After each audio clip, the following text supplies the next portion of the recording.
Hello there, and welcome back to Worlds Beyond Seen. I'm so glad you found your way here tonight.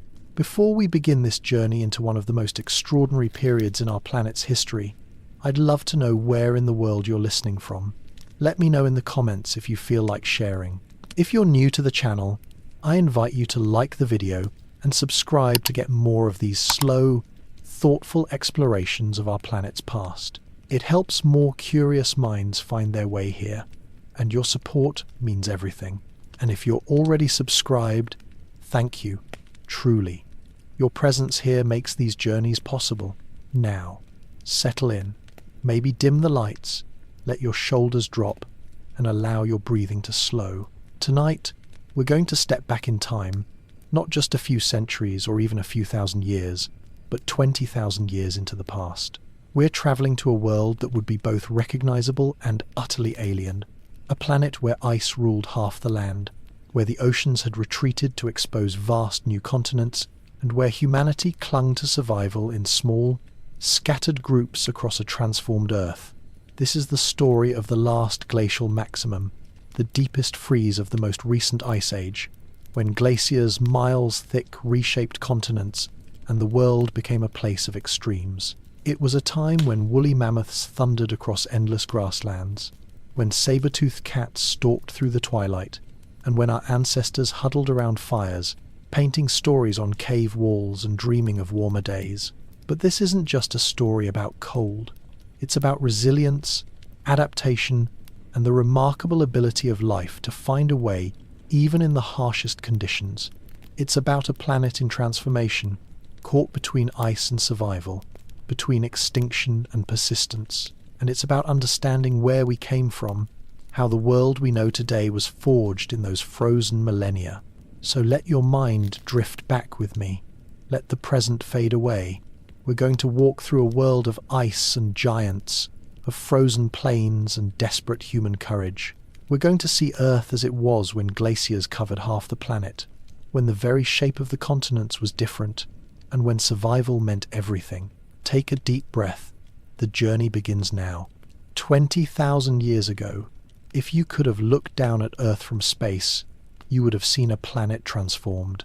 The familiar blue marble we know today would have appeared strangely pale, its northern reaches wrapped in a brilliant white shroud that stretched from pole to nearly halfway down the continents. This was Earth at the last glacial maximum, the peak of the most recent ice age, and it was a world remade by cold. The numbers alone are staggering. Ice covered approximately 8% of Earth's entire surface and a full 25% of all land area. To put that in perspective, imagine taking all the ice that exists today in Antarctica and Greenland, and then adding enough to bury Canada, most of northern Europe, and large swaths of Asia under sheets of frozen water that in some places towered more than 2 miles high. The weight of this ice was so immense that it actually pressed down on the Earth's crust, creating depressions in the bedrock that persist to this day. But the ice itself was only part of the transformation. As water became locked in these massive glaciers, the world's oceans dropped dramatically by about 125 meters, or roughly 410 feet, lower than they are today. To understand what this means, picture standing on the edge of what is now the continental shelf, looking out at open ocean. 20,000 years ago, you would have been standing in the middle of dry land, perhaps watching herds of animals graze across what is now sea floor, perhaps tracking game across plains that today lie hundreds of feet beneath the waves. This dramatic drop in sea level exposed vast areas of the ocean floor, creating entirely new landscapes and connecting land masses that are now separated by water. The Bering Strait, which today divides Asia from North America, didn't exist. In its place stretched Beringia, a broad, grassy plain hundreds of miles wide that served as a highway for animals and humans migrating between continents. The North Sea was dry land, a region called Doggerland that connected Britain to mainland Europe. Indonesia's islands were joined together into a continuous landmass, and Australia, Tasmania, and New Guinea formed a single supercontinent that scientists call Sahul. The climate itself was transformed. The average global temperature was about 6 degrees Celsius, or 11 degrees Fahrenheit, colder than today. That might not sound like much, but consider what it meant in practical terms. Where forests now grow, there was tundra or ice. Where grasslands flourish, there was often nothing but wind-scoured plains of rock and dust. The tropics, which today are lush and humid, were significantly drier, with rainforests shrunk to isolated refuges and deserts expanded to vast, empty quarters.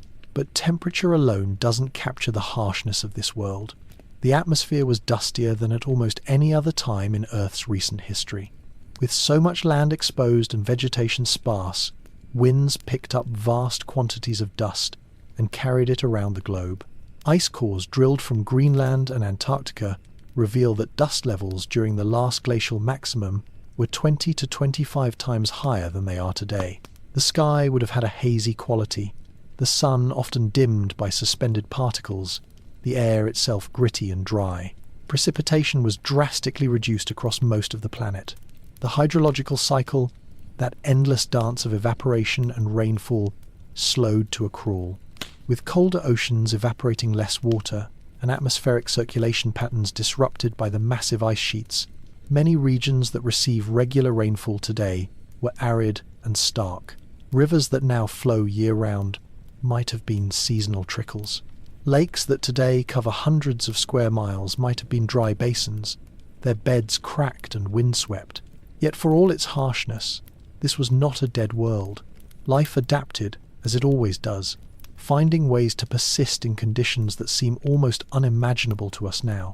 The key was understanding the geography of survival, recognizing that the last glacial maximum was not uniformly cold everywhere, and that pockets of relative warmth and moisture existed like islands in a frozen sea. The Arctic and subarctic regions were dominated by ice, of course, massive sheets that in some places rose more than 3 kilometers into the air. But just beyond the ice margins, in what we might call the periglacial zone, there existed a unique ecosystem.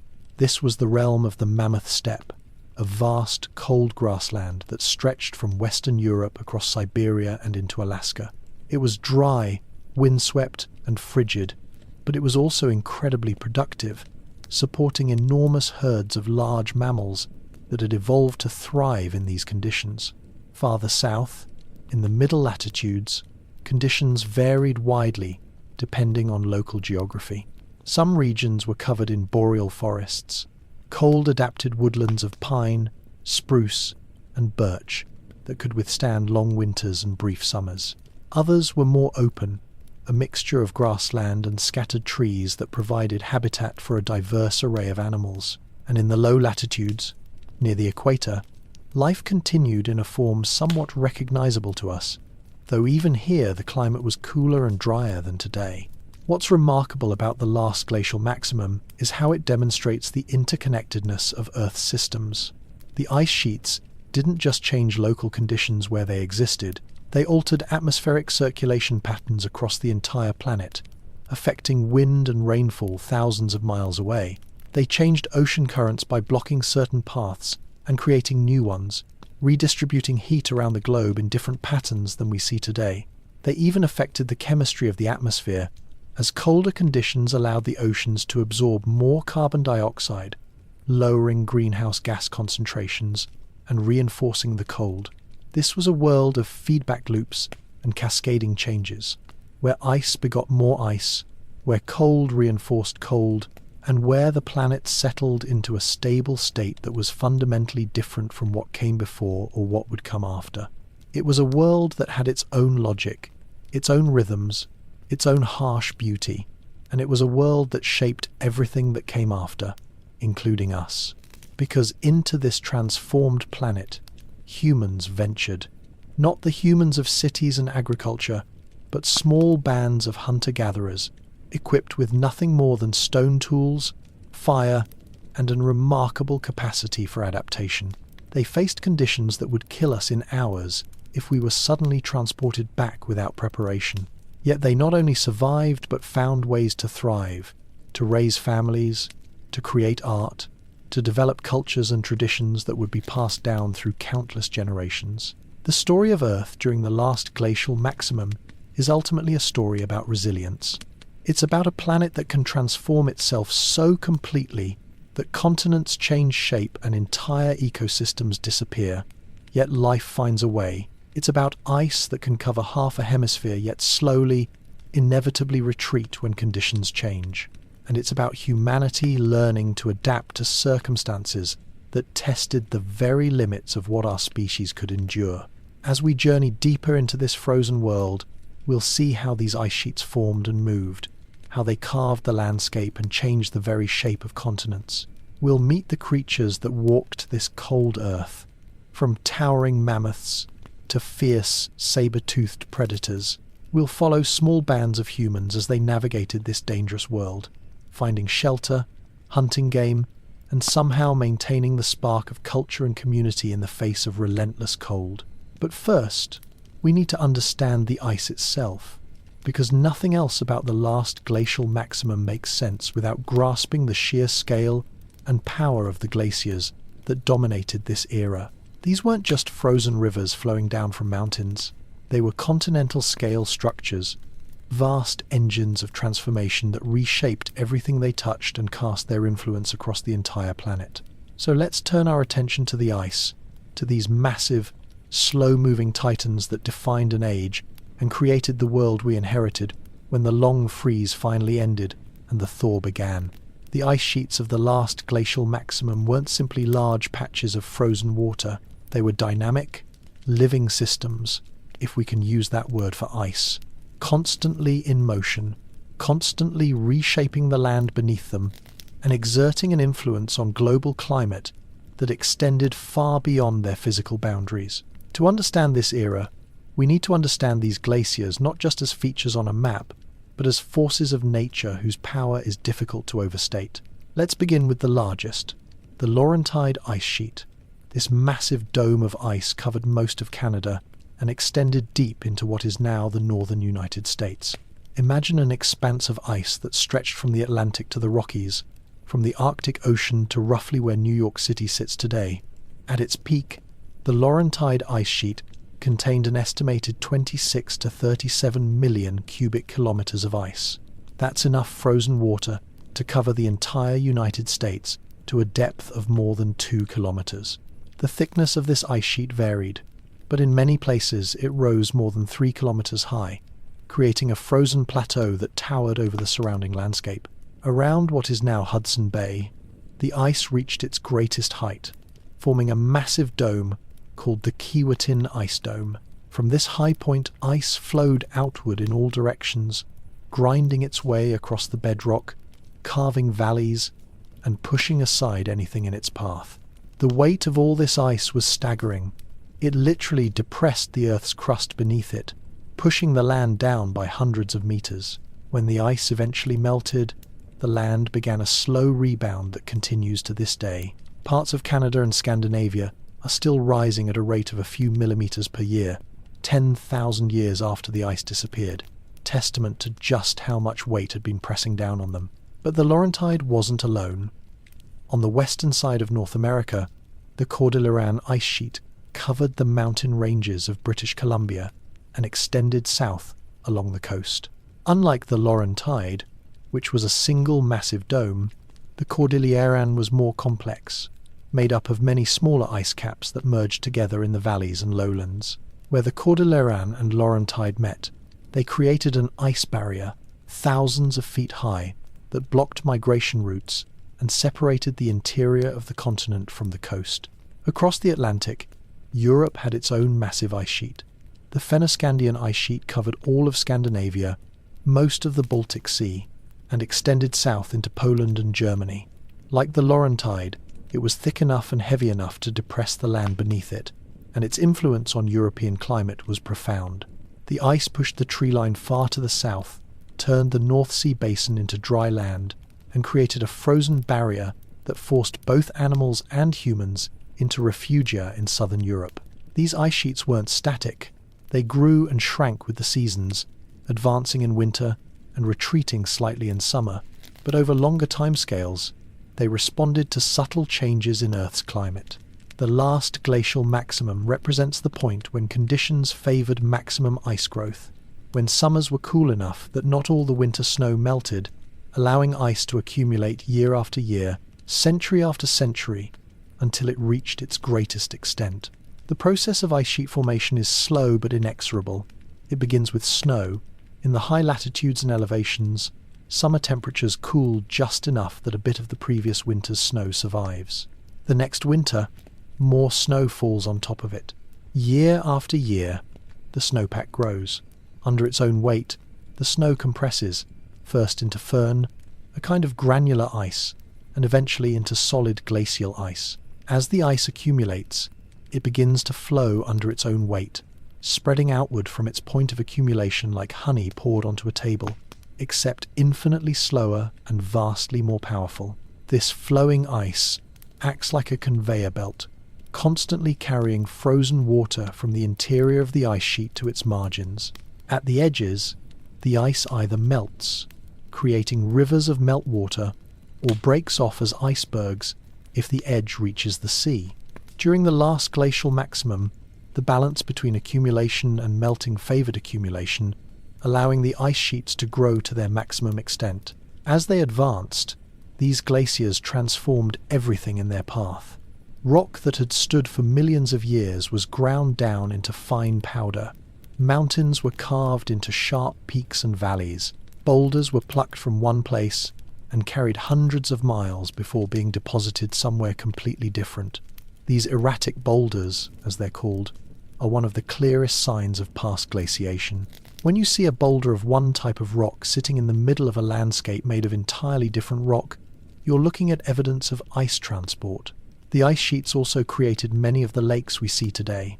As glaciers advanced and retreated, they scraped out depressions in the landscape. When the ice melted, these depressions filled with water, creating the countless lakes that dot formerly glaciated regions.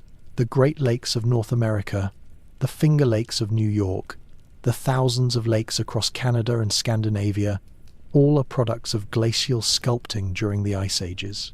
But perhaps the most dramatic effect of the ice sheets was on sea level. As water became locked in ice, the oceans dropped, exposing continental shelves and creating entirely new landscapes. The English Channel was a river valley. The Persian Gulf was largely dry land, with the Tigris and Euphrates rivers flowing together across what is now seafloor, before emptying into the Gulf of Oman. The islands of Southeast Asia were connected, creating a continuous landmass from mainland Asia to Borneo. And then there was Beringia, the vast land bridge between Siberia and Alaska. This wasn't a narrow isthmus, but a broad subcontinent, more than 1,000 miles wide at its greatest extent, covered in grasslands and tundra. It was across this bridge that animals and eventually humans crossed from Asia into the Americas, a migration that would have profound consequences for the entire planet. The ice sheets also changed the atmosphere itself. Their brilliant white surfaces reflected sunlight back into space, preventing that energy from warming the planet. This created a positive feedback loop. The ice cooled the climate, which allowed more ice to form, which reflected more sunlight, which cooled the climate further. Breaking out of this cycle required a significant shift in Earth's orbital parameters, changes in the amount of solar radiation reaching different parts of the planet that eventually tipped the balance toward warming. Living at the edge of these ice sheets would have been a unique experience. The glaciers created their own weather systems, with cold, dense air flowing down from their surfaces, creating persistent winds. The margins of the ice sheets were dynamic zones where meltwater streams carried sediment, creating braided rivers that spread across broad outwash plains. In summer, these margins might have been relatively productive, with grasses and low shrubs taking advantage of the nutrients in the glacial runoff. But the ice was never entirely benign. Occasionally, the ice sheets would undergo what's called a surge, a period of rapid movement when they advanced at rates of kilometers per year rather than meters. These surges could override landscapes, burying forests and plains under ice in just a few decades. They were rare, but they added an element of unpredictability to an already challenging environment. The ice sheets also dammed rivers, creating vast proglacial lakes. bodies of water that formed when ice blocked the natural drainage of a region. These lakes could be enormous, larger than any body of fresh water today, and when the ice dams finally broke, they unleashed catastrophic floods that reshaped the landscape in days. The Missoula floods in the Pacific Northwest, the result of ice-dammed Lake Missoula repeatedly filling and breaking free, carved channels through solid basalt and created some of the most dramatic landscape features in North America. What's truly remarkable about these ice sheets is how much they've shaped the world we live in today. The fertile soils of the American Midwest, the rich agricultural lands of northern Europe, the thousands of lakes that dot the northern latitudes, all are products of glaciation. The ice sheets ground up rock, deposited minerals, created depressions and ridges, and left behind a landscape that, once the ice melted, proved ideal for both agriculture and human settlement. But during the last glacial maximum, these were not peaceful, productive landscapes. They were active zones of transformation, places where the land was being constantly reshaped, where nothing was permanent, where the power of ice made itself felt in every aspect of the environment. The ice sheets were the dominant feature of the Northern Hemisphere, massive, slow-moving, and utterly transformative. Yet even as they dominated the north, even as they pressed the land beneath them and carved valleys and lakes, the ice sheets had their limits. They couldn't advance beyond certain boundaries, couldn't survive in regions where summer temperatures remained too warm, and in those regions beyond the ice, life continued, adapted to the cold but free from the crushing weight of the glaciers themselves. It's to those ice-free regions that we now turn our attention, to the lands where the megafauna roamed, where vast herds of mammals adapted to the cold made their homes, and where the true drama of the last glacial maximum played out across steppes and plains and frozen valleys. Beyond the ice sheets, across the periglacial regions and into the middle latitudes, the last glacial maximum supported an ecosystem unlike any that exists today. This was the domain of the megafauna, the great beasts of the Ice Age, creatures so large and so perfectly adapted to the cold that they seem almost mythical to us now. Yet they were real, and they thrived in numbers that are difficult for us to comprehend, their populations sustained by vast grasslands that stretched from horizon to horizon.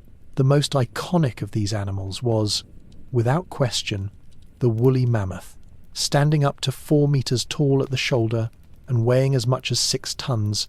These cousins of modern elephants were supremely adapted to life in the cold. Their bodies were covered in a thick layer of fat, sometimes more than 3 inches thick, which provided insulation against the bitter temperatures. Over this layer of fat grew a dense coat of fur, with long outer hairs that could reach lengths of 1 meter or more, and beneath that, a thick underlayer of fine wool that trapped heat close to the skin. But the mammoth's adaptations went beyond just staying warm. Their blood had evolved special properties, hemoglobin that released oxygen more efficiently even in cold temperatures, preventing their extremities from freezing. Their ears were small, much smaller than those of modern elephants, reducing heat loss, and their trunks and tusks were perfectly designed for their environment. The tusks, which could grow to more than 3 meters long and curve in dramatic spirals, were used to sweep snow aside to reach the grasses buried beneath. These weren't solitary animals. Mammoths traveled in herds, sometimes containing dozens of individuals, with matriarchs leading family groups across the landscape. They were constantly on the move, following the seasonal availability of forage, their footsteps wearing paths across the tundra that might have been visible for miles. The youngest members of the herd stayed close to their mothers, learning the routes, the sources of water, the best feeding grounds, knowledge that would be passed down through generations. The mammoth's world was the mammoth steppe, a unique ecosystem that no longer exists. This wasn't the wet, boggy tundra we associate with the Arctic today. Instead, it was a dry, cold grassland, similar to the steppes of Central Asia, but much more extensive. It stretched from Spain to Canada, covering an area larger than any modern biome. The grasses that grew here were nutritious and hardy, able to survive long winters and brief summers, and they supported a biomass of large herbivores that rivaled the great game parks of Africa. Alongside the mammoths roamed other massive herbivores. The woolly rhinoceros, standing nearly 2 meters tall and weighing up to 2 tons, was another iconic inhabitant of the Ice Age steppe. Unlike modern rhinos, which live in warm climates, the woolly rhino was covered in thick, shaggy fur and had adapted to eating the tough, dry grasses of the cold plains. Their front horn, which could grow to over 1/2 meter long, was used both for defense and for sweeping snow aside to reach vegetation. Herds of steppe bison, the ancestors of modern American bison but significantly larger, grazed across these grasslands in numbers that might have reached into the millions. They were social animals, forming large herds that provided safety from predators. Their populations were dense enough that their grazing actually helped maintain the grasslands, preventing trees from taking over and keeping the landscape open. Then there were the horses, not the domesticated animals we know today, but wild, stocky creatures perfectly adapted to the cold. These Pleistocene horses had thick coats and short legs, built for endurance rather than speed.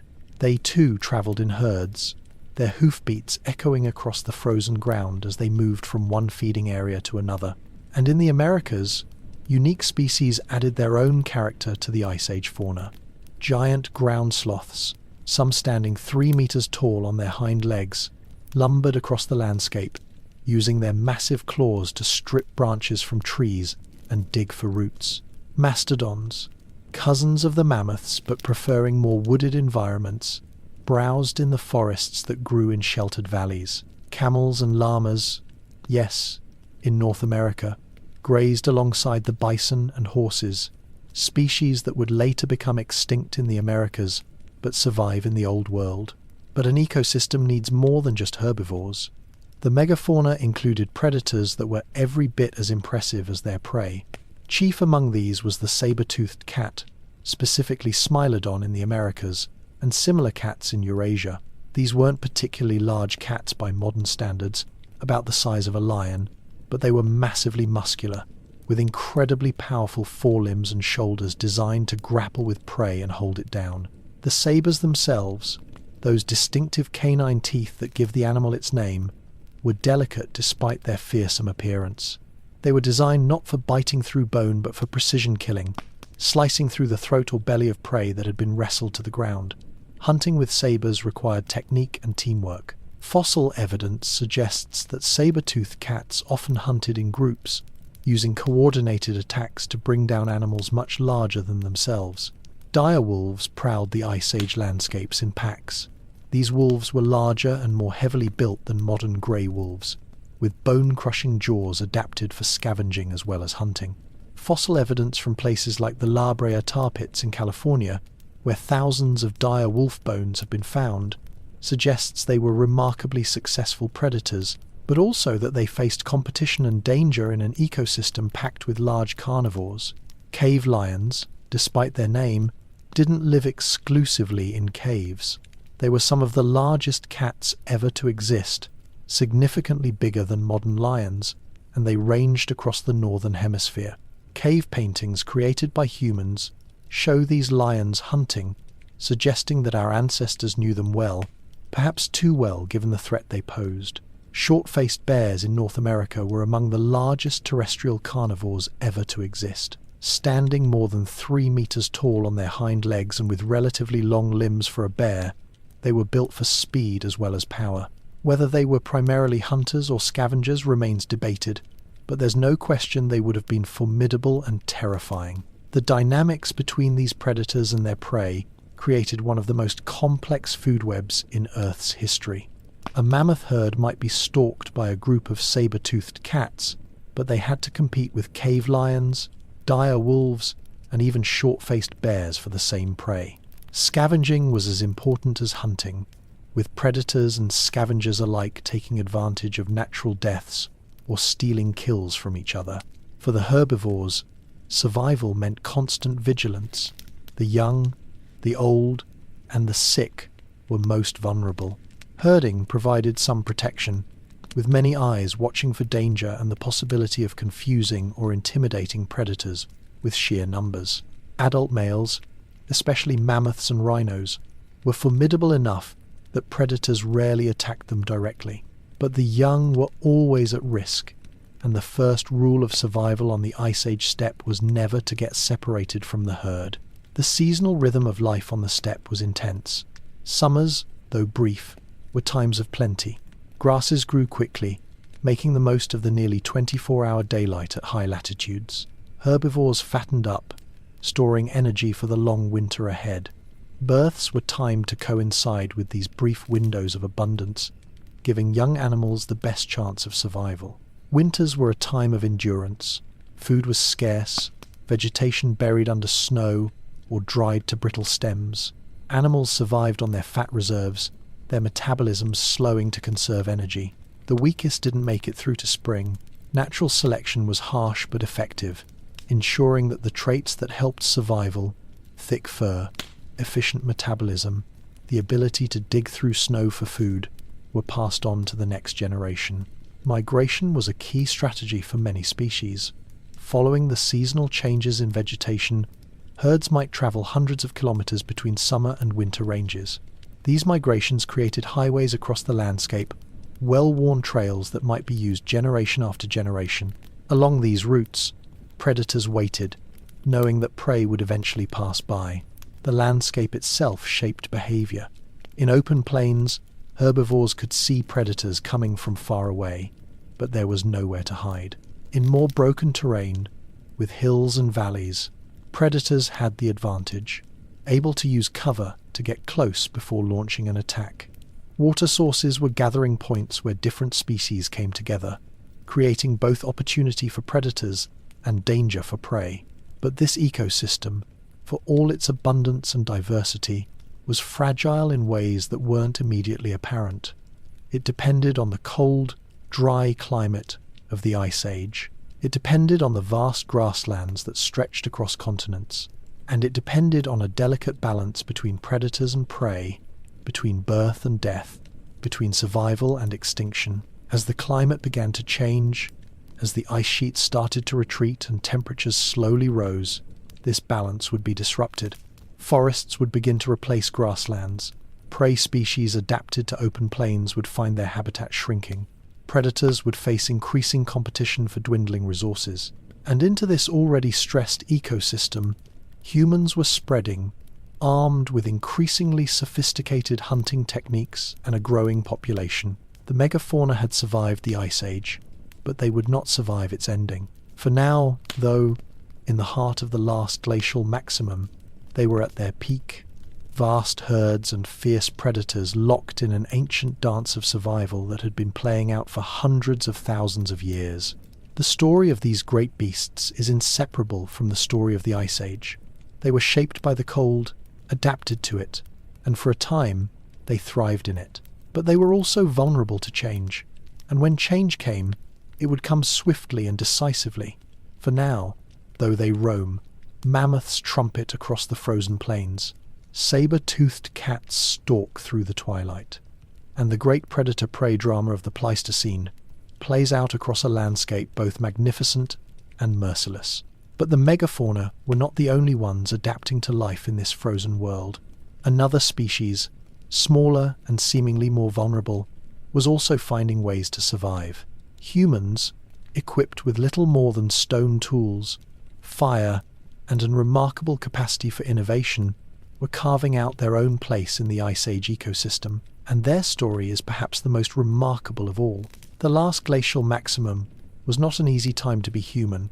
Our species, Homo sapiens, had evolved in the warmth of Africa, adapted to climates that were nothing like the harsh, frozen landscapes of Ice Age, Eurasia, and the Americas. Yet humans had spread far beyond our ancestral home by the time the glaciers reached their maximum extent.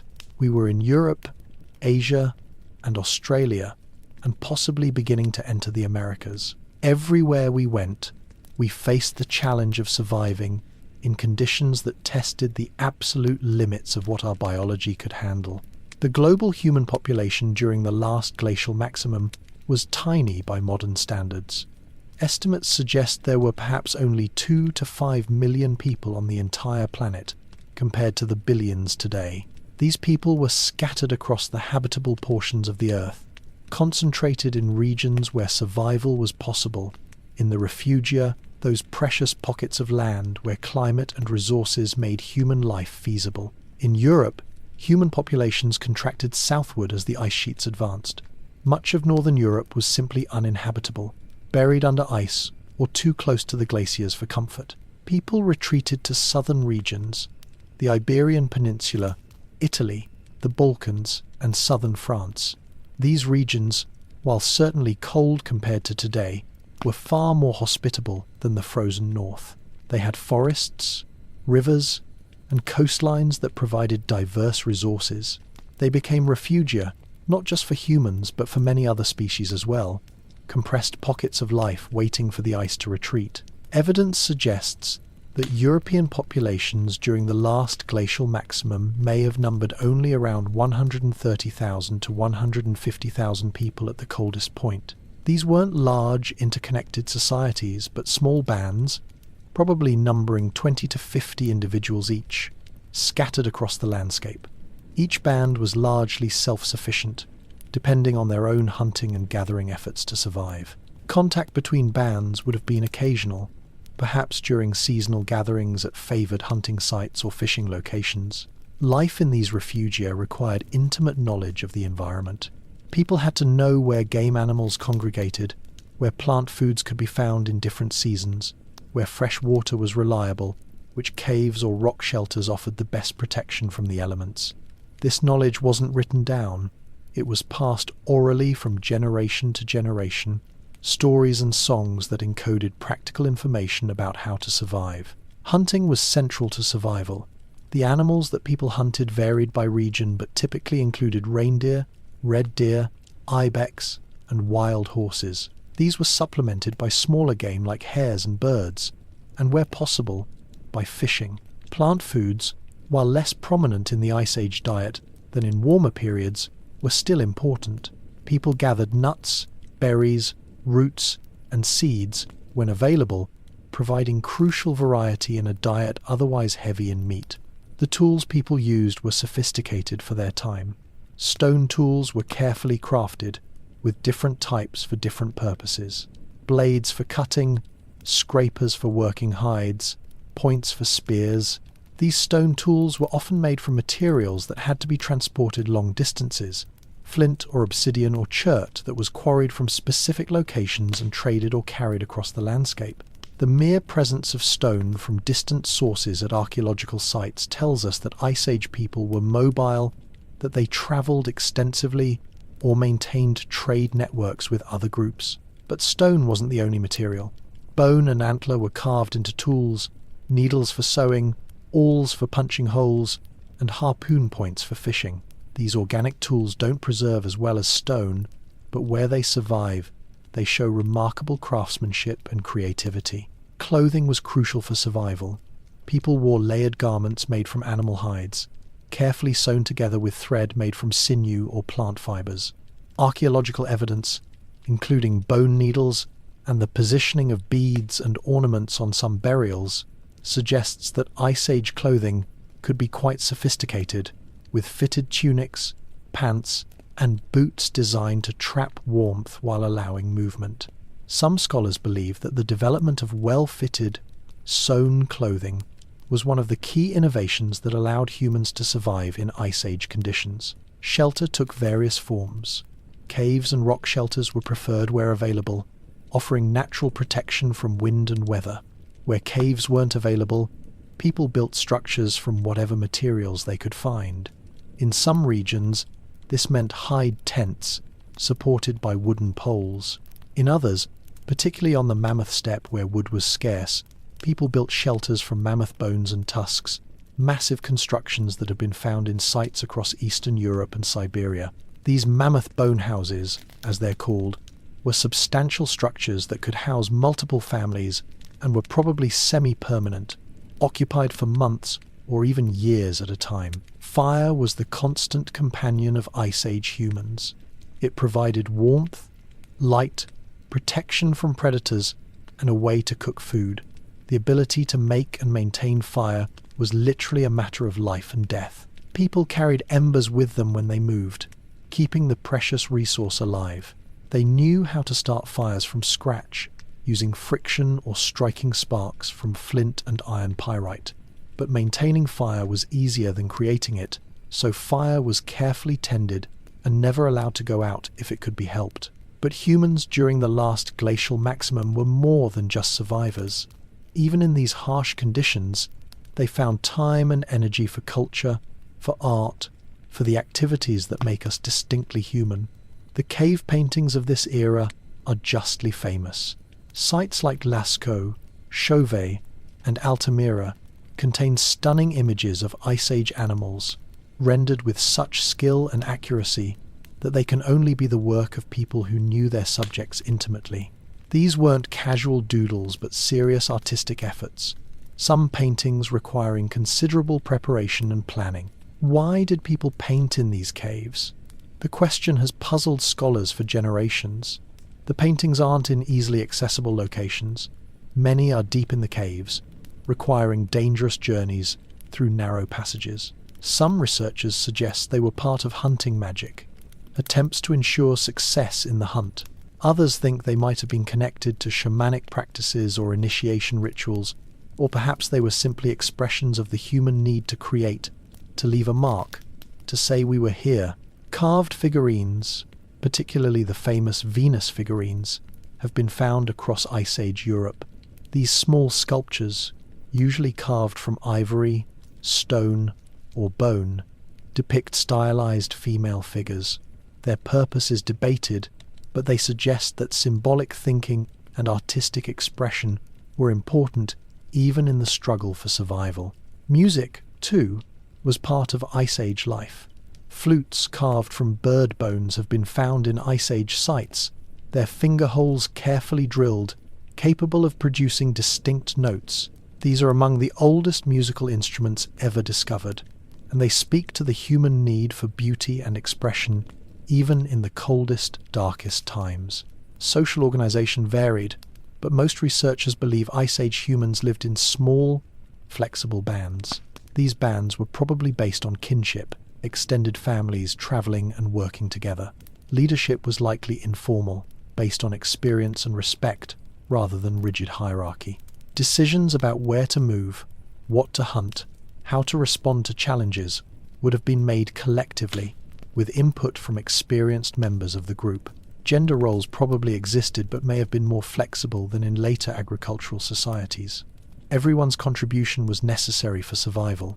While men may have done much of the large game hunting, women's gathering activities and their work processing hides, making clothing, and caring for children were equally vital. In harsh conditions, survival required cooperation, and every able person had important work to do. The challenges people faced were constant. Cold was the obvious threat, but hunger was equally dangerous. A few bad hunts in a row could leave a band on the edge of starvation. Injury was perilous, as even minor wounds could become infected or disable a person in ways that made them unable to contribute. Predators were a real danger, not just to humans, but to the game animals people depended on. Yet people persisted. They raised children in these harsh conditions, passing on knowledge and skills to the next generation. They cared for each other, as evidenced by burials that show individuals with disabilities or injuries who survived for years, clearly supported by their community. They adapted their strategies when old ones failed, innovating and experimenting with new tools, new techniques, new ways of organizing their efforts. In some regions, Ice Age humans lived in more favorable conditions than in others.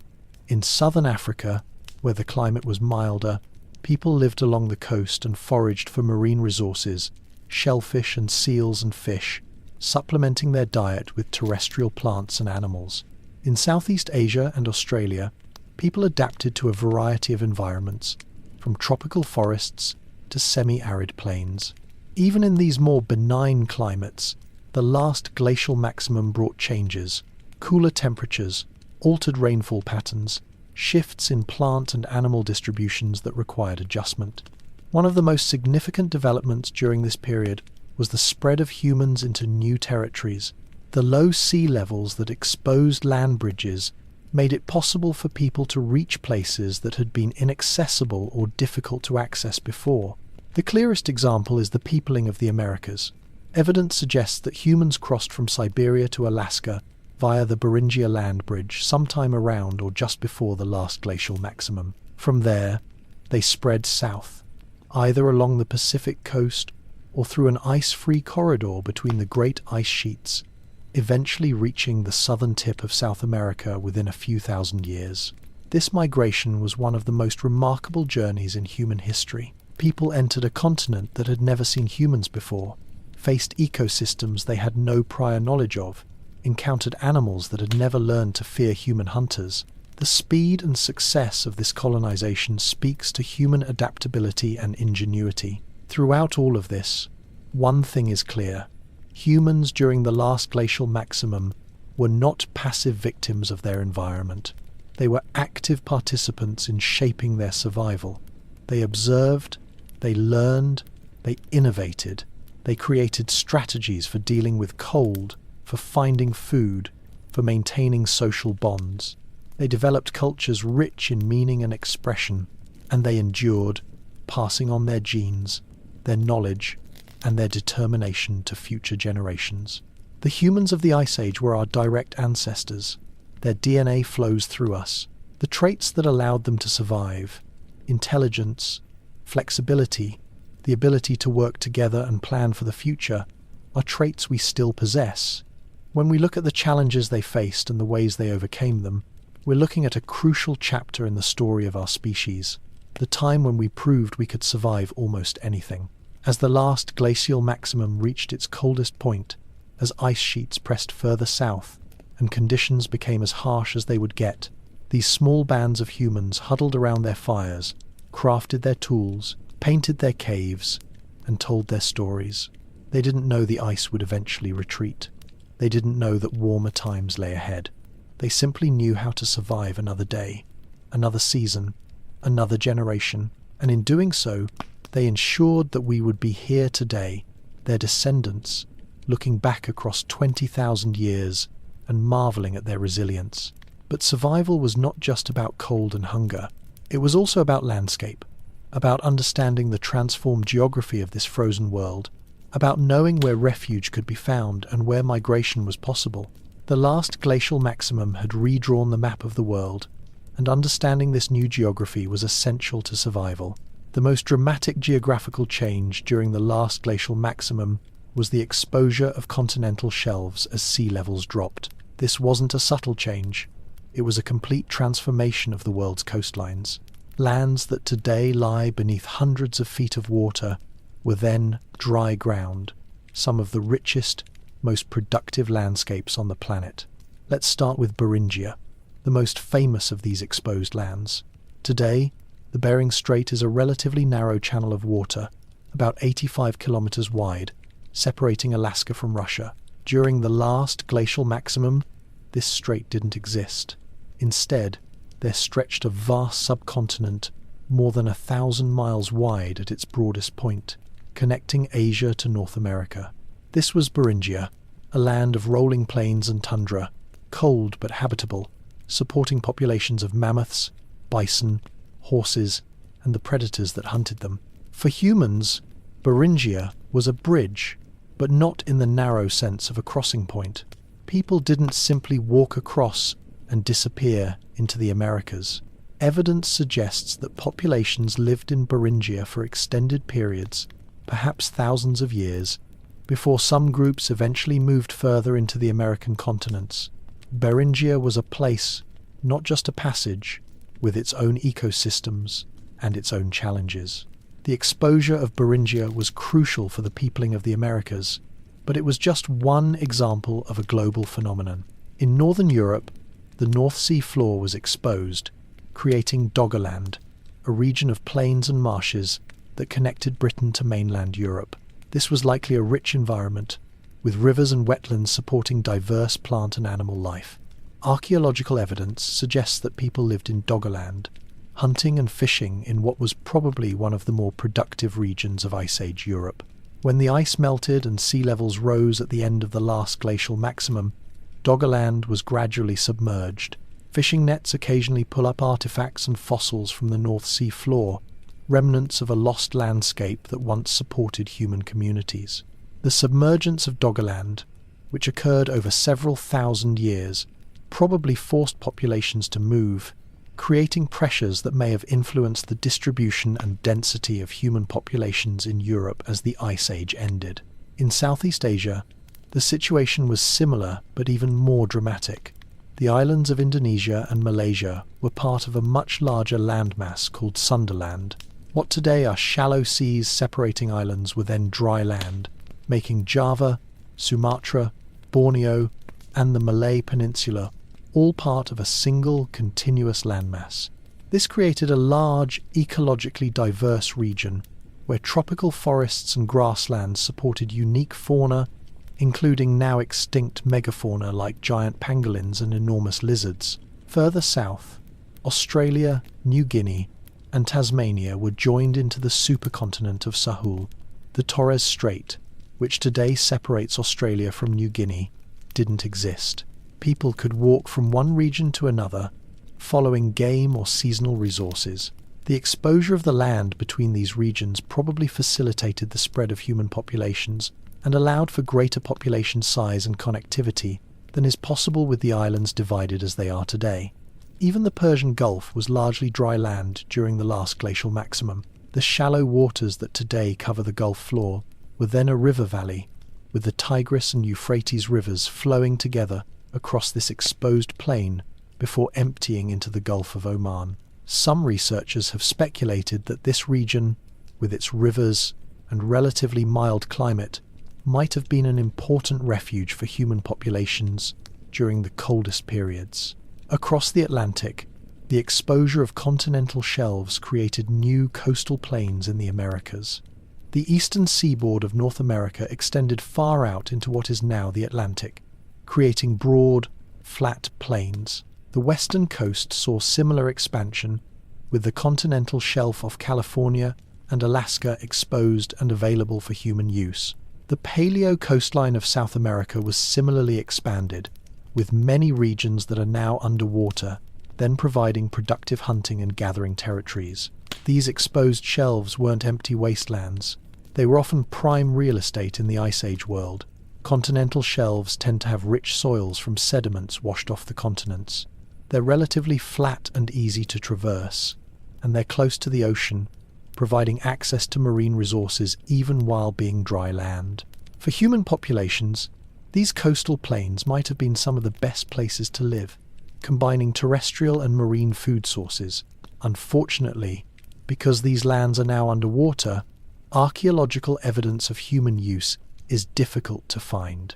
Any sites that existed on these exposed shelves were submerged when sea levels rose, covered by sediments, and scattered by ocean currents. This creates a significant blind spot in our understanding of Ice Age human populations. We know people likely used these areas, but proving it and understanding how they were used remains challenging. The changing sea levels also created or eliminated connections between land masses, affecting not just human migration but the distribution of animals and plants.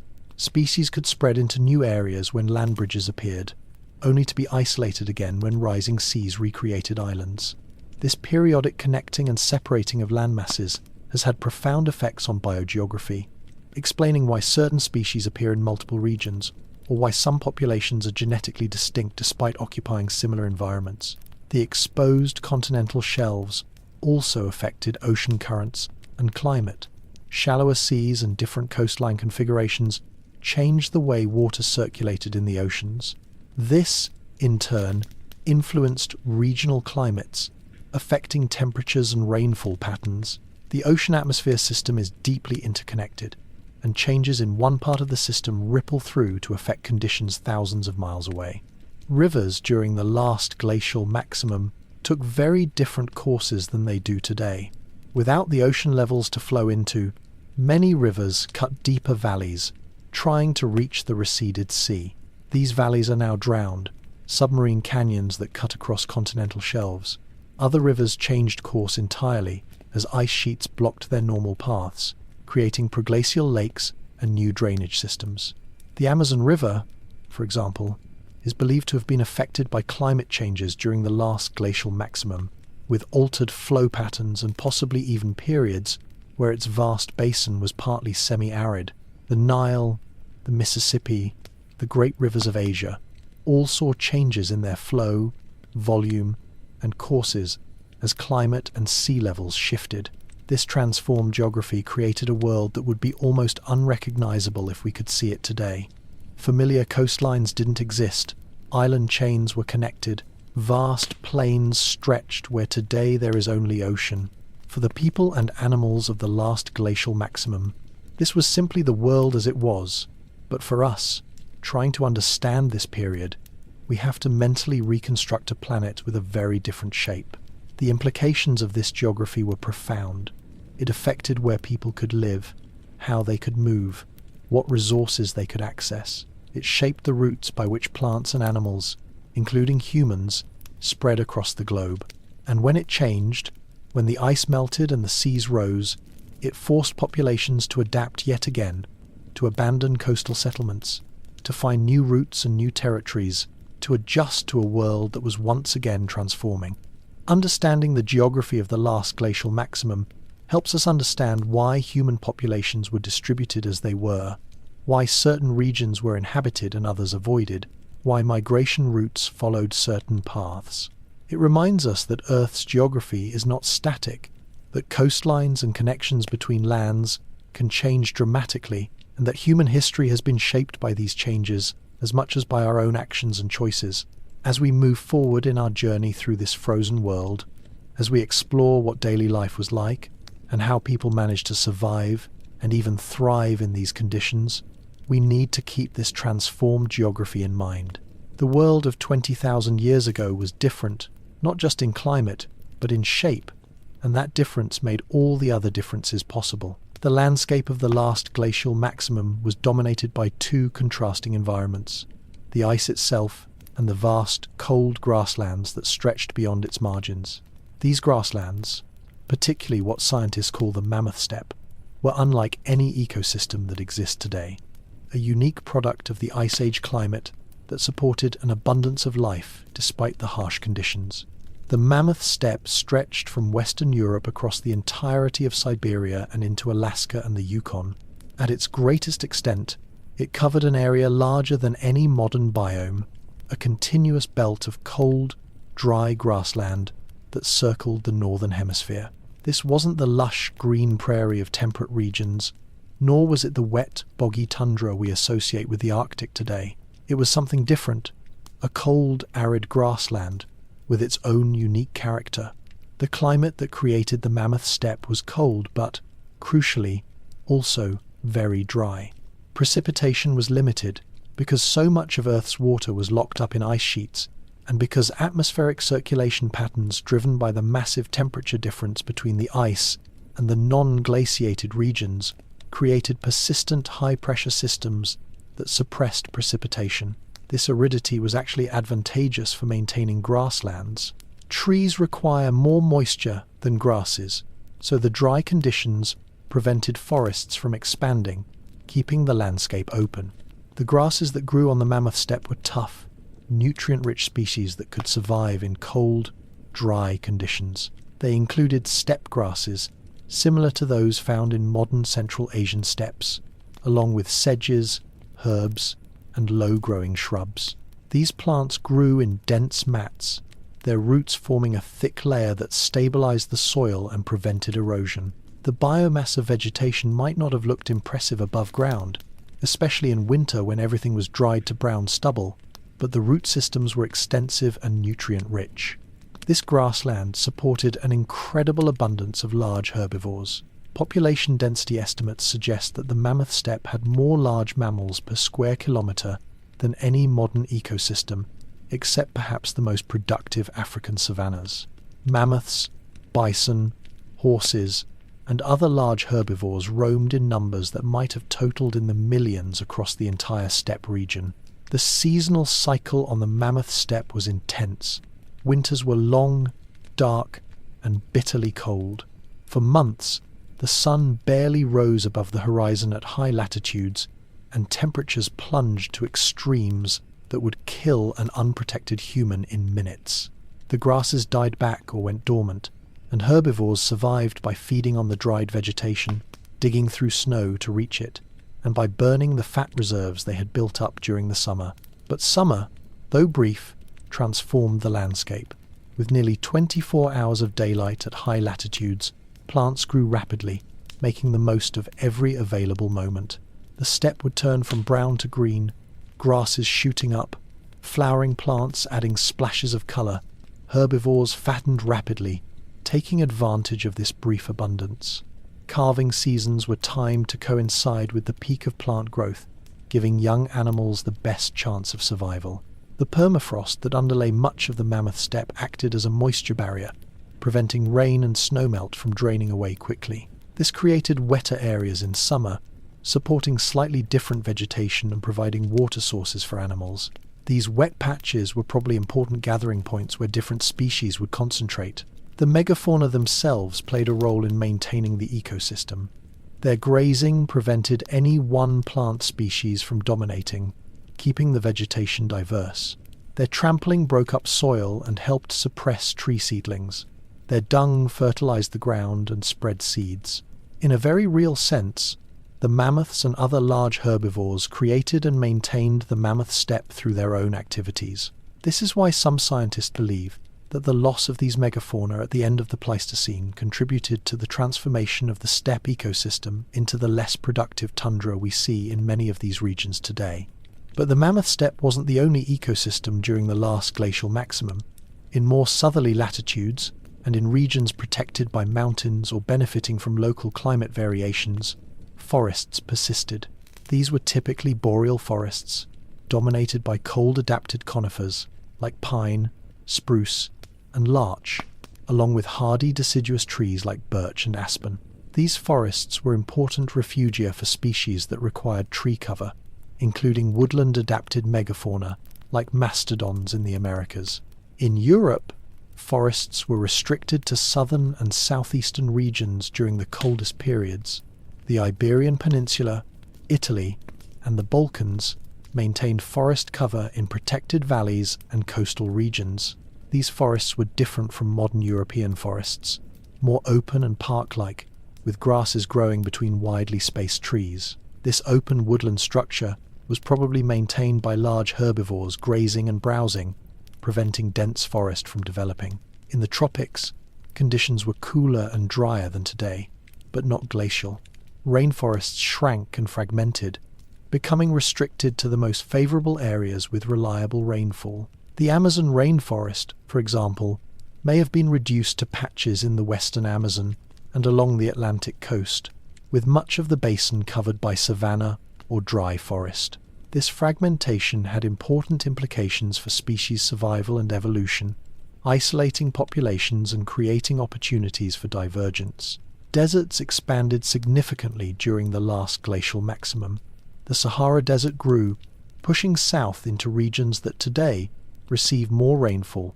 The Australian interior became even more arid than it is now, with desert conditions covering an even larger proportion of the continent.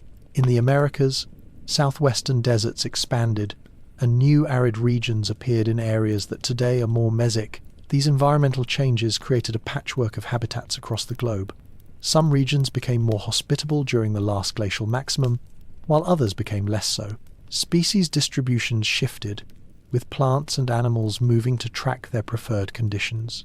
This created novel species assemblages, combinations of plants and animals that don't occur together today, as species responded individualistically to changing conditions.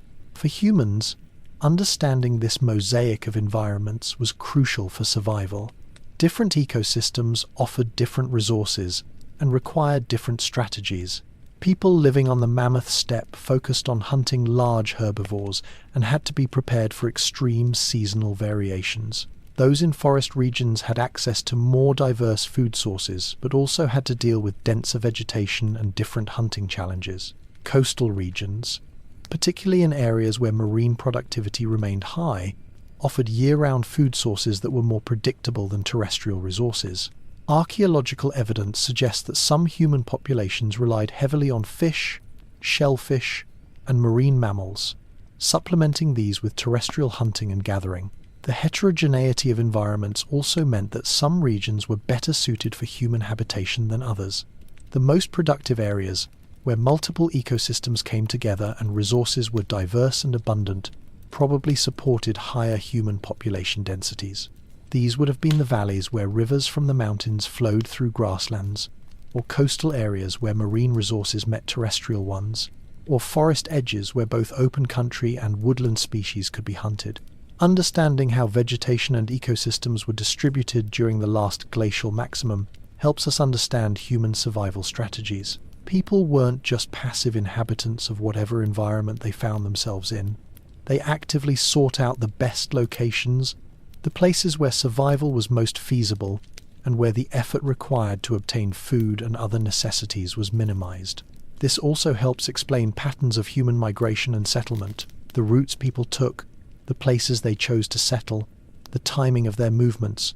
All were influenced by the distribution of resources and the character of the environments they moved through. The landscape wasn't just a backdrop to human activity, it was an active participant in shaping human behavior and human history. As we consider daily life during the last glacial maximum, as we try to imagine what it was like to be a human in this world, we need to keep these environmental contexts in mind. The mammoth steppe hunter following bison herds across endless grasslands lived a very different life than the forest dweller, tracking deer through snow-covered woods, or the coastal forager collecting shellfish and fishing in cold but productive waters. Each environment demanded its own knowledge, its own skills, its own strategies, and humans, with our remarkable adaptability, found ways to survive in all of them. This flexibility, this ability to thrive in diverse environments, is one of the defining characteristics of our species, and one of the key reasons we survived the last glacial maximum when so many other species did not. But survival required more than just finding food and staying warm. It required maintaining social structures, passing on knowledge, caring for the young and the vulnerable, and finding meaning in a world that must often have seemed overwhelmingly harsh. Let's look now at what daily life might have been like for a person living through the coldest period in recent Earth history. Daily life during the last glacial maximum was defined by the relentless struggle to meet basic needs, staying warm, finding food, and protecting oneself from the dangers of the environment. Yet within this struggle, humans created lives that included not just survival but also community, culture, and the moments of beauty and connection that make life worth living. The day began with cold, always cold. Even inside a shelter, even near a fire, the chill was ever present during winter months. People would wake slowly, reluctant to leave whatever warm sleeping arrangement they had created, often consisting of piles of furs and hides laid over beds of dried grass or moss. The first task was always checking the fire, adding fuel if it had burned low during the night, carefully nursing the precious flames back to life if they had dwindled to embers. Fire maintenance was constant work. Wood was gathered whenever possible, but in many Ice Age environments, especially on the open steppe, wood was scarce. People burned whatever they could find, including animal dung, which when dried makes adequate fuel, animal bones, which burn hot and long, and any scraps of vegetation they could collect. In regions where mammoths were common, mammoth dung might have been the primary fuel source, just as buffalo chips were used by Plains Indians in North America in later times.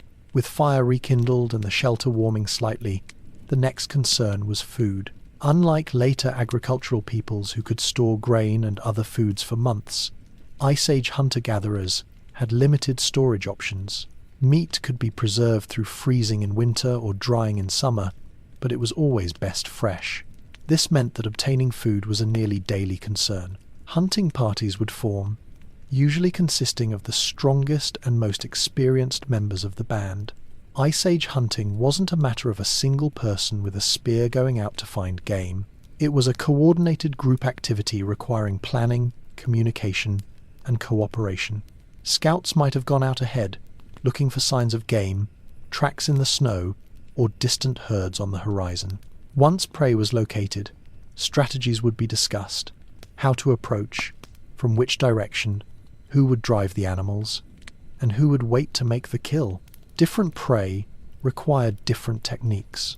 Mammoth hunting, when it occurred, was probably a rare and dangerous affair, undertaken only when necessary and when conditions were favourable. These massive animals were formidable, capable of killing a human with a single blow from their trunks or tusks, but they were also slow and could be driven into traps or disadvantageous terrain where hunters could strike with relative safety. More commonly, hunters targeted smaller animals like reindeer, horses, or bison. These hunts might involve driving animals toward a cliff edge, a technique called a game drive, where the panicked animals would be forced over the precipice, falling to their deaths or at least being sufficiently injured that hunters could finish them off. Or animals might be driven into snowbanks or marshy areas where they would become mired and vulnerable. Spears were the primary weapon. These were substantial implements, shafts of wood tipped with carefully worked stone points. Some spears might have been thrown using an atlatl, a spear thrower that increased the force and range of the throw. Others were thrusting spears, used at close range to deliver a killing blow. Either way, hunters had to get close to their prey, close enough to see the animal's breath, to smell it, to risk being injured or killed by it. Once an animal was killed, the real work began. Processing a large animal was a labour-intensive task involving the entire group. Hides had to be carefully removed to be used for clothing and shelter. Meat had to be butchered, with choice cuts separated from less desirable parts. Bones were broken open to access the nutrient-rich marrow. Organs were removed and either eaten immediately or set aside for specific uses. Nothing was wasted because nothing could be afforded to be wasted. The return to camp with meat was a time of celebration. Successful hunts weren't guaranteed, and when one happened, it meant not just immediate food but a sense of security, at least for a few days.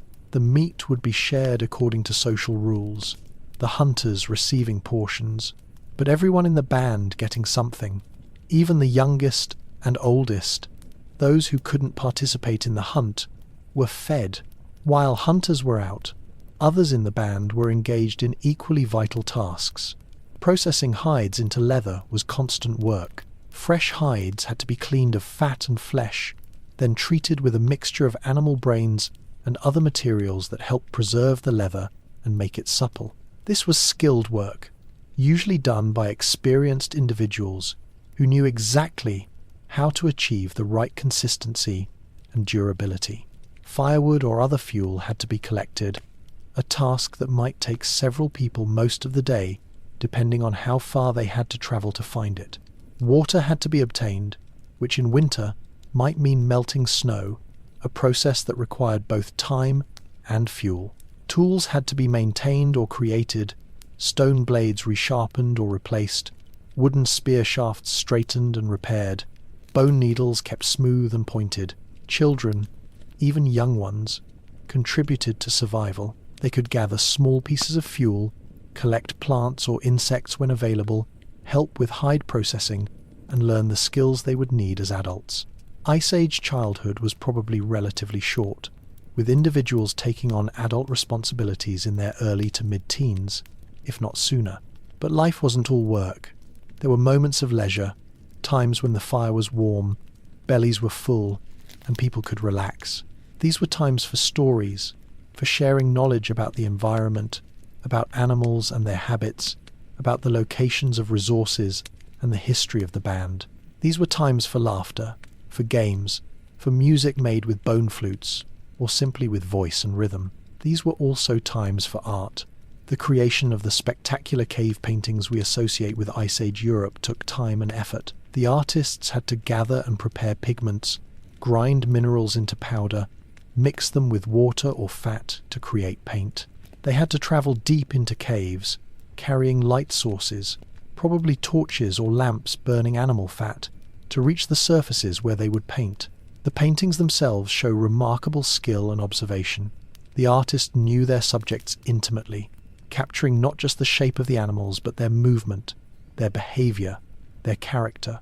A running horse, a grazing bison, a mammoth rearing up. These weren't crude sketches, but sophisticated works of art created by people who had spent their lives watching and studying these animals. Personal adornment was also part of Ice Age life. Beads made from shells, bone, or ivory have been found in archaeological sites. These would have been sewn onto clothing or strung into necklaces and bracelets. Some individuals were buried with elaborate bead decorations, suggesting that personal appearance and expression were valued even in the harsh conditions of the last glacial maximum. Social relationships were complex and important. In small bands, everyone knew everyone else intimately. There were close kin relationships, parent-child, siblings, cousins.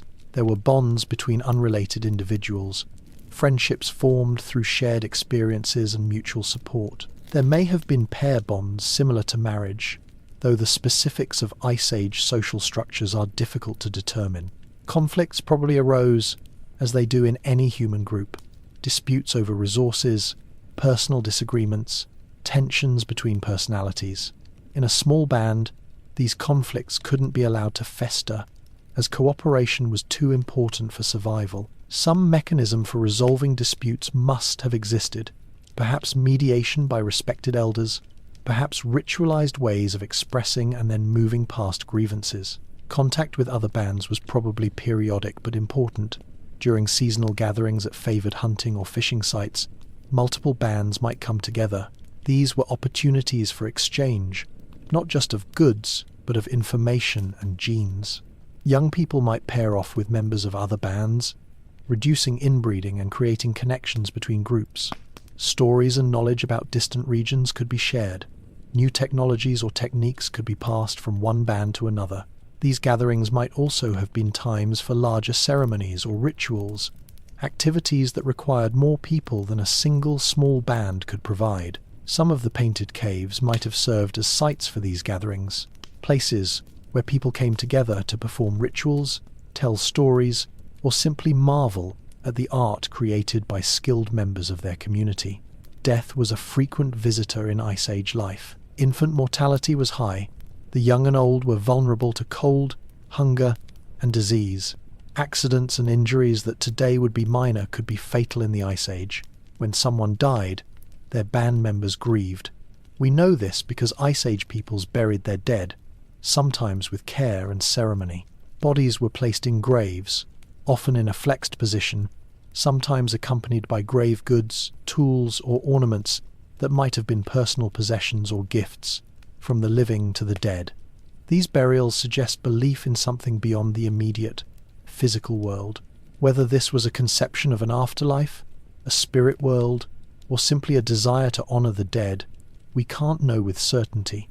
But the fact that people took time and effort to inter their dead, rather than simply abandoning bodies or leaving them for scavengers, tells us that death meant something, that individual lives were valued, and that loss was felt. The rhythm of life followed seasonal patterns. Winter was a time of endurance, of staying close to shelter, of living off stored or preserved food when possible. Spring brought relief as temperatures rose slightly, as plants began to grow, as animals that had been scarce became more common. Summer, though brief, was the best time, warm enough to be comfortable, with abundant food and long hours of daylight for work and travel. Fall was a time of preparation, of hunting intensively to build up food reserves, of gathering any plants that could be stored, of making sure shelters were repaired and fuel supplies adequate for the coming winter. The cycle repeated year after year, generation after generation, with little change from one decade to the next. This stability, this unchanging quality of life, is perhaps hard for us to imagine. We live in a world of rapid change, where technology and society transform within a single lifetime. But for Ice Age peoples, change was glacial in the most literal sense. The same landscapes, the same animals, the same techniques for survival persisted for thousands of years. This created deep knowledge, an intimate understanding of the environment that we can barely imagine, but it also meant that life was, in many ways, predictable. The same challenges returned every year, met with the same strategies that had worked for countless previous years. Yet within this stability, There was variety and richness. Every hunt was different, every animal unique. Every day brought its own small challenges and triumphs. There were strong emotions: fear when facing a wounded mammoth, joy at a successful hunt, grief at a death, love for children and partners, anger at injustices, hope for better conditions. Ice Age people were fully human, with the same capacity for thought and feeling that we have, just living in circumstances vastly different from our own, and they persisted. Through the coldest periods, through the times when game was scarce and winter seemed endless, they kept going. They raised the next generation, passed on their knowledge, maintained their cultures. They left us their art, their tools, their bones, pieces of evidence that tell us something about who they were and how they lived. But the last glacial maximum was not eternal. Nothing in Earth's history is. The conditions that had created this frozen world were slowly changing, and though people living through it couldn't have known, the ice had reached its maximum extent and was about to begin, slowly at first, to retreat. The world was poised on the edge of another transformation, one that would be as dramatic as the one that had brought the ice in the first place. Around 20,000 years ago, conditions began to shift. Subtle changes in Earth's orbital parameters meant that slightly more solar radiation reached the northern hemisphere during summer. It wasn't much, but it was enough to tip the balance. Summers became just a bit warmer, just enough that not all of the previous winter's snow melted completely. Year after year, the difference was barely noticeable, but the trend was clear to anyone who could have looked at it over centuries. The ice sheets had stopped growing. At first, the retreat was imperceptible. The ice margins might have fluctuated back and forth, advancing during cold years and retreating during warm ones, with no clear overall trend. But gradually, the retreats became longer and more pronounced than the advances. The great ice sheets began to shrink, not uniformly or steadily, but with a general trend toward less ice, warmer temperatures, rising sea levels. This wasn't a quick process. The major deglaciation wouldn't begin for another several thousand years, and the ice sheets would persist for millennia after that. But the peak had been reached. The world would never again, at least not in recent geological history, be quite this cold, quite this ice-covered. For the ecosystems of the last glacial maximum, this shift was the beginning of the end. The Mammoth Steppe, that vast grassland that had supported such abundance of life, began to change. As temperatures warmed, as precipitation patterns shifted, trees began to advance northward. Forests slowly replaced grasslands, changing the character of the landscape and the availability of resources. The megafauna that had thrived in the cold, dry conditions of the Ice Age found their habitats shrinking. Mammoths, adapted to open grasslands, saw those grasslands fragmented by expanding forests. Woolly rhinos faced similar challenges. Even the predators, dependent on these large herbivores for food, were affected. Climate change wasn't the only pressure. Human populations were growing and spreading. Hunting techniques were becoming more sophisticated. The combination of changing climate and increased human predation would prove too much for many species. The extinction of the megafauna is one of the great mysteries of the Pleistocene. Starting around 15,000 years ago and continuing for several thousand years, species after species disappeared. Mammoths, saber-toothed cats, dire wolves, giant sloths, dozens of large mammals that had survived previous climate changes didn't survive this one. Debate continues about whether climate change or human hunting was the primary cause, or whether it was the combination of both. What's clear is that the megafauna extinctions transformed ecosystems. The great herds were gone, the predators that hunted them vanished, and the landscapes they had helped maintain changed dramatically. The loss of large herbivores probably accelerated the transformation of the Mammoth Steppe into tundra. Without constant grazing and trampling, trees and shrubs could establish more easily, changing the open grasslands into the sparse, boggy tundra that characterizes much of the Arctic today. This, in turn, reduced the carrying capacity for large mammals, creating a feedback loop that made the recovery of megafauna populations impossible. For humans, the end of the last glacial maximum brought both challenges and opportunities. Rising sea levels submerged coastal settlements and exposed land bridges, forcing populations to move and adapt. The loss of megafauna meant the disappearance of reliable, large sources of meat, requiring people to diversify their diets and hunting strategies. But warming temperatures also opened up new regions for habitation. As ice sheets retreated, they revealed land that had been buried for thousands of years, fresh landscapes that could be colonized. People moved north, following the retreating ice, establishing populations in regions that had been uninhabitable during the coldest periods. This movement and expansion set the stage for the major changes that would come in the Holocene, the current geological epoch that began about 11,700 years ago. With warmer, more stable climate, human populations could grow, new technologies could develop, and eventually, in several regions around the world, people would make the transition from hunting and gathering to agriculture, one of the most consequential shifts in human history. But that's another story, one that comes after the last glacial maximum. Our journey tonight has been through that cold world, that planet of ice and survival, of mammoths and hunter-gatherers, of harsh beauty and remarkable resilience. The last glacial maximum reminds us that Earth is not a static place. Climate changes, sometimes dramatically, landscapes transform, species evolve or go extinct, and through it all, life adapts. The story of this period is ultimately a story about change, about how the planet and its inhabitants respond to new conditions. For us, looking back from our warm, modern world, the last glacial maximum seems almost incomprehensibly harsh. How could people survive without heated homes, without stored food, without the technologies we take for granted? Yet they did, not just barely surviving, but thriving enough to leave art, to maintain cultures, to pass on knowledge to future generations.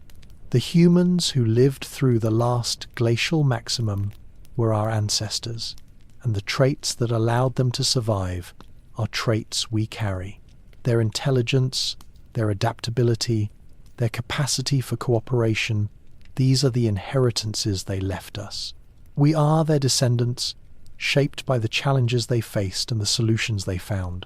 The evidence of the last glacial maximum is all around us if we know where to look. The U-shaped valleys carved by glaciers, the erratic boulders deposited by ice, the distinctive sediments laid down by meltwater, all tell the story of this frozen world. Ice cores from Greenland and Antarctica preserve actual samples of the atmosphere from this time, trapped bubbles of ancient air that let us measure temperatures and atmospheric composition with remarkable precision. Fossils tell us about the animals that lived then, the plants that grew, the ecosystems that existed. Archaeological sites reveal how humans lived, what tools they used, what they ate, where they sheltered, and increasingly, ancient DNA is allowing us to understand the genetic makeup of both humans and other species during this period, revealing details of population movements, relationships between groups, and evolutionary adaptations. All of this evidence combines to give us an increasingly detailed picture of what Earth was like when glaciers covered half the planet. It's a picture that continues to be refined as new discoveries are made and new techniques are developed. Every archaeological excavation might reveal new information about human behavior. Every new ice core might provide better data on climate conditions. Every fossil discovery might change our understanding of ancient ecosystems. But even with all we've learned, there's much we don't know. The details of daily life, the thoughts and feelings of the people who lived through this time, the specific challenges they faced, and how they overcame them, much of this remains mysterious. We can make informed guesses based on archaeological evidence and comparisons with modern hunter-gatherers, but we can never fully know what it was like to be a person in the last glacial maximum. What we can know is that they survived. They persevered through conditions that tested the limits of human endurance, and they did more than just survive. They created art, they cared for each other, they built communities and cultures. They were people, fully human, living lives that were shaped by their environment but not defined by it. And now, 20,000 years later, we look back and try to understand. We study their world, marvel at their resilience, and perhaps learn something about ourselves in the process. Because the challenges they faced, adapting to harsh conditions, working together to overcome difficulties, finding meaning and purpose in struggle, these are challenges humans continue to face, just in different forms. The last glacial maximum also reminds us of the power of climate change. The transformation of the planet during this period was driven by relatively small changes in solar radiation, changes that were amplified by feedback loops involving ice, oceans, and atmosphere. Understanding how climate has changed in the past helps us understand how it might change in the future, a particularly relevant concern in our current era of anthropogenic climate change. The parallels aren't exact. The climate changes we're causing now are happening much faster than the natural changes of the ice ages. But the basic principles are the same. Earth's climate is interconnected, changes in one part of the system affect others, and the impacts of climate change are felt by all life on the planet. Studying the last glacial maximum teaches us about resilience, both of ecosystems and of humanity. It shows us that life can adapt to dramatic changes, but also that adaptation has limits. The megafauna that disappeared at the end of the Pleistocene couldn't adapt fast enough to the combination of climate change and human pressure.